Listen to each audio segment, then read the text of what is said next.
Good afternoon, Knights. Thanks for joining us. I'm Stephen Brown, and today is Wednesday, April 23rd, 2025. Here's your Charge on Air update. The International Coral Reef Initiative announced today that 84% of the ocean's coral reefs have been hit by the most intense bleaching event recorded in history.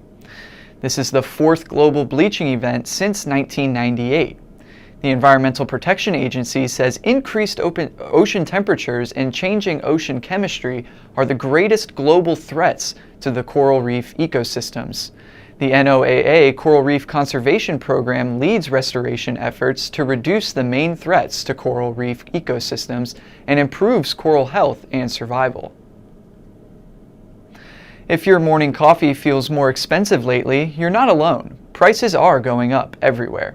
Charge on Air reporter Allison Castillo breaks down how tariffs are driving up the cost of your daily coffee.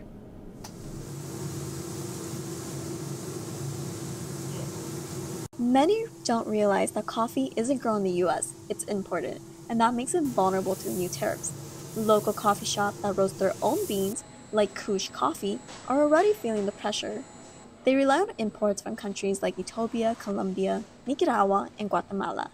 And since launching in 2018, Kush has roasted for several Orlando cafes, including student favorite, Fables and Craft and Commons. Co-founder of Kush Coffee, Russ Bouguer, says coffee prices have spiked fast. And really trying to create value and take care of your customer, but at the same time, your own personal customers for your cafe as well. A cup of coffee costs more than it did 6 months ago. A latte, a cappuccino, everything costs more, unfortunately, based on the tariff pricing. According to Bouguer, the announcement of new tariffs alone has already driven up beans prices by 10 to 15%. In just 6 months, the cost of beans jumped from $5 to nearly $9 a pound. The same beans now nearly double the price. And if those tariffs fully kick in, that jump can reach to 20%, meaning your favorite latte or cappuccino could cost significantly more. Businesses like Kush now have to explain to the customer why their daily brew suddenly costs more and hope they don't lose business. Prices keep climbing, and for students, even small everyday purchases, like coffee, are starting to add up. I talked with students who says their caffeine habits is getting more expensive. Isabella Petroni, a freshman majoring in technical communication, says she usually gets her coffee at Foxtail on campus 3 times a week, spending $15 on average. I might look for alternatives like energy drinks more often, and I don't think that's the best for my health. I mean, you can just pick them up. I feel like coffee, it's more of an experience, whereas energy drinks, it's just quick. So prices rising might not be the best for my health. For many students, coffee isn't just caffeine, it's about community, where they can romanticize their daily routine. But with prices rising, even those small moments are starting to add up. In Orlando, Alice Castillo, The Charge on Air. Thanks to global tariffs, the price of your daily brew is heating up, and it doesn't seem to be cooling down anytime soon. UCF Knights Racing Formula is ready to set and go with their newly prepared vehicle, and it has been months in the making. The UCF Society of Automotive Engineers Formula Racing team has been spending hours in the shop in order to assemble their F1 vehicle. The team is getting ready for an upcoming competition in Michigan on May 17th against 120 other universities from around the globe. Stephen Hassenbelli is a member of UCF Formula. He tells us about what the process of constructing their vehicle was like.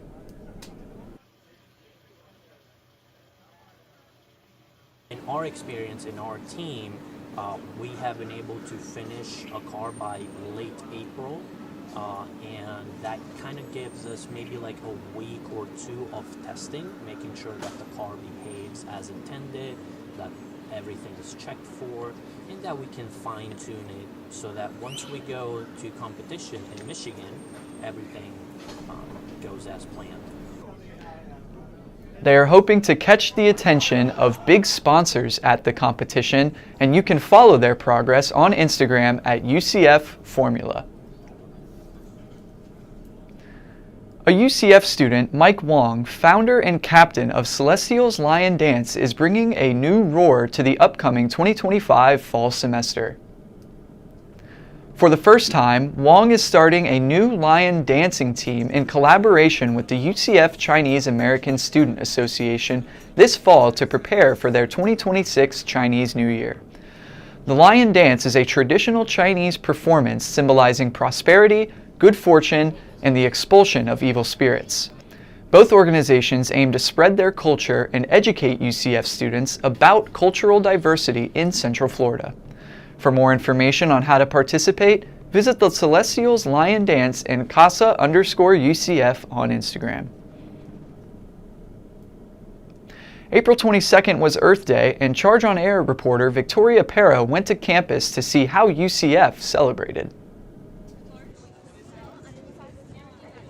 Yesterday, April 22nd, was Earth Day, and UCF celebrated by appreciating campus environment. For the first time, UCF Student Government and the UCF Arboretum hosted a collaborated event that took place in Memory Mall on main campus at 10 a.m. on Earth Day. Many students were lined up to pick up a free sweatshirt provided by UCF Student Government. The sweatshirt reads, "Keeping UCF Green Since 1963. Isabella Camarado, Student Government Sustainability and Innovation Coordinator, talks about why Student Government chose to celebrate Earth Day. So Earth Day, since its creation in the 70s, has been about promoting sustainability, especially as things have picked up with a lot of things in the media about climate change and stuff like that. So I just wanted to have a day where we could have students not just celebrate what we have to offer like within our land and within our earth, but also like be able to take a breath from finals and just relax and like maybe have something a little quieter, a little softer to go to. The sweatshirts may have run out quickly, but students still stuck around to learn how to be of service to their community's environment. Many students got their own nature journals today, where in it, they can write just about anything that they want. But one big takeaway from today's event is that students walked away learning how to contact local representatives that work in environmental regulation in their areas. Staff of the UCF Arboretum was there educating students on the Arboretum resources. Amanda Craig is a junior mentor and coordinator for the UCF Arboretum and Sustainability Initiatives. Craig discussed the different ways students can get involved in the Arboretum, not just on Earth Day, but year-long. We have our community garden, our greenhouse, our apiary, our boardwalk, our painted boardwalk you can hang out on and see. And then across Gemini, we have 800 acres of natural space, natural trails. You can de-stress from finals or hang out year-round. I think it's beautiful year-round. I love it there. Although this was a first-time event, Student Government was beyond surprised with the turnout, and they say that they intend to be even more prepared to celebrate Earth Day again next year. In Orlando, Victoria Para, The Charge on Air. The UCF Arboretum and Student Government have created various ways for students to practice sustainability and give back to the earth every day. Neo City Brewing is more than just tech innovation. It's also serving up new job opportunities for students. Professionals and students gathered for meaningful networking at the Coffee and Conversation event at Neo City in Osceola County. Hosted with the Florida Semiconduct or Engine, Coffee and Pastries brought together UCF alumni, industry leaders, and emerging innovators. Neo City continues to connect students to semiconduct or jobs through the Advanced Manufacturing program. Attendees exchanged ideas, explored future opportunities, and held a ribbon-cutting ceremony marking the grand opening of the FSE's office. Out with the old and in with the new building? As the semester is coming to a close, big changes are happening for UCF Global. Charge on Air reporter Brianna Valderrama shares more about the UCF Global relocation. As of March 24th, UCF Global has officially moved all its departments from its old building to the third floor of the College of Sciences building, with the intention to move closer to the heart of campus. While this move is a big shift for all UCF Global operations, UCF Abroad Associate Director Matt Ryan shares how the Abroad Department is acclimating to this change. Prior, there was more classroom space for us to hold information sessions. However, we have transitioned since we are a little bit more in the center of campus to alternative ways that we can get our message out about the high impact practice of study abroad. I'm here at the old UCF Global building where students and faculty used to flow through this hallway, but as we can see now, there are no students in sight. And if we take a closer look at this floor, this is roughly the same size of the new UCF Global location. While this move may seem compact, third-year aerospace major and UCF Global expert Fadi Apuela shares a different point of view. I actually think we were more spread out when we were in the UCF Global building because there were so many floors, but here it's just we have one floor, which makes things 100% easier for me in my job. As classes slowly trickle out of the old building, no matter the location, UCF Global would continue to provide access to high-impact international experiences across the UCF community. In Orlando, Brianna Valderrama, The Charge on Air. While this relocation may be an adjustment for students and faculty, UCF Global is making sure they are offering resources to support students with this transition in every way possible. Last night, student government held a midnight breakfast event giving students a sweeter taste to enjoy during finals week. Officially in their cram for the exam week, SGA is currently hosting a series of events to help alleviate stress off of students from finals week.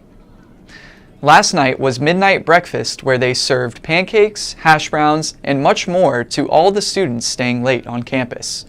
As the line backed out all the way of the student union, more students piled in to enjoy a free breakfast and fuel up for their final exams. While midnight has passed, SGA is holding one more event called Serenity Stroll happening this Thursday. As final exams near, study spots on campus are filling up fast, and UCF students are thinking outside the box to find new places to focus. With finals in full swing, the John C. Hitt Library is filling up fast. All 5 floors become nearly packed as students look for any available seat to cram in some last-minute study time. But with the space running out, many are branching out to study sessions outdoors from Memory Mall to Koi Pond behind Burnett Honors College. Junior engineer major Samuel Steffers says he prefers a more peaceful spot to study to escape the loud library crowds. Usually I'll study at the 5th floor in the library, but since it's finals week, it's way too hard to find a spot with everyone else there right now. So I just try to find anywhere peace and quiet to study, so I just hang at the Memory Mall right now. While the locations may change, the goal remains the same: to stay focused and finish the semester strong. Now let's take a look at today's weather forecast. Today's high is 89 degrees with a low of 63. Tomorrow's high is 86 with a low of 66 degrees. We can see the weather getting a little warmer as we get closer to summer. Those dry conditions are expected to continue over the next couple of days. There's a 0% chance of rain today, so you'll be okay to leave that umbrella at home. But get ready for those trips to the beach as we near the end of our semester. That's all the time we have for now. Make sure to keep up with all that's happening throughout the week by following us on Instagram at The Charge News. And check back here tomorrow for another news update. I'm Stephen Brown. Thanks for watching and have a great day.